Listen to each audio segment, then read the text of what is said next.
Sank cost fallacy ಅಂತ ಒಂದು psychological term ಇದೆ.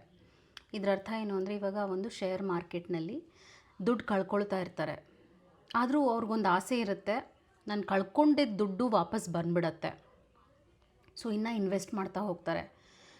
ಲಾಭ ಇಲ್ಲ ಅಂದರೂ ಕೂಡ, ನಷ್ಟ ಇದ್ರೂ ಅನುಭವಿಸ್ತಿದ್ರು ಅವರು ಒಂದು ಭ್ರಮೇಲಿರ್ತಾರೆ, ಸರಿ ಹೋಗುತ್ತೆ, ನಾನು ವಾಪಸ್ ಪಡಿತೀನಿ ಅಂತ.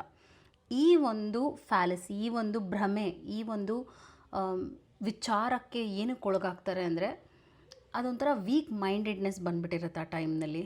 ಹಾಗೂ they feel that is the only way to fix the problem.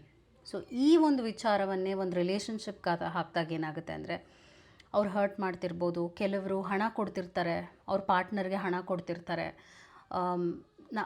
ಕೊಡ್ತಾರೆ ವಾಪಸ್ಸು ಅಂತ. ಅಥವಾ ನಾನು ಇಷ್ಟೆಲ್ಲ ಮಾಡ್ತಾಯಿದ್ದೀನಿ, ಅವ್ರು ಇವತ್ತೆಲ್ಲ ನಾಳೆ ನಾನು ಎಕ್ಸ್ಪೆಕ್ಟ್ ಮಾಡುವಂಥ ಪ್ರೀತಿನ ಅವ್ರು ವಾಪಸ್ ಕೊಡ್ತಾರೆ ಅನ್ನುವಂಥ ಒಂದು ಯೋಚನೆಯಲ್ಲಿರ್ತಾರೆ.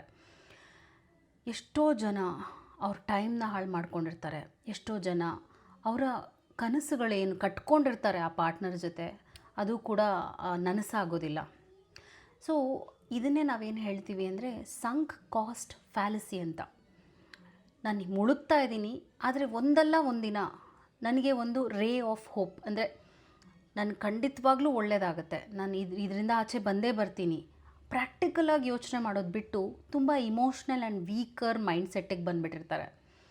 ಸೊ ಗೊತ್ತಿದ್ದರೂ ಕೂಡ ಪಾತಾಳಕ್ಕೆ ಹೋಗ್ತಿದ್ದೀನಿ ಅಂತ ಆ ಒಂದು ರಿಲೇಷನ್ಶಿಪ್ ಅಥವಾ ಆ ಒಂದು ವ್ಯಕ್ತಿಗೆ ಅಟ್ಯಾಚ್ ಆಗುವಂಥದ್ದು, ಆ ವ್ಯಕ್ತಿಯನ್ನು ಪದೇ ಪದೇ ನಂಬುವಂಥದ್ದು, ಹಾಗೂ ಟೈಮ್ನ ಕೊಡ್ತಾ ಇರುವಂಥದ್ದು, ಅಥವಾ ಹಣವನ್ನು ಕೊಡ್ತಾ ಇರುವಂಥದ್ದು, ಅಥವಾ ನಿಮ್ಮ ಪ್ರೀತಿಯನ್ನು ಕೊಡ್ತಾ ಇರುವಂಥದ್ದು, ಆದರೆ ವಾಪಸ್ ಏನೂ ಪಡಿತಾ ಇರಲ್ಲ, ನೀವು ಲಾಸ್ನಲ್ಲೇ ಇರ್ತೀರ. Will be experiencing a lot of pain, but still there is a thought, ಇವತ್ತಲ್ಲ ನಾಳೆ ಸರಿ ಹೋಗುತ್ತೆ ಅಂತ. ಇದನ್ನೇ ನಾವು ಸಂಕ್ ಕಾಸ್ಟ್ ಫ್ಯಾಲಸಿ ಅಂತ ಹೇಳ್ತೀವಿ. I hope this was helpful. Take care. ನಮಸ್ಕಾರ. Thank you so much.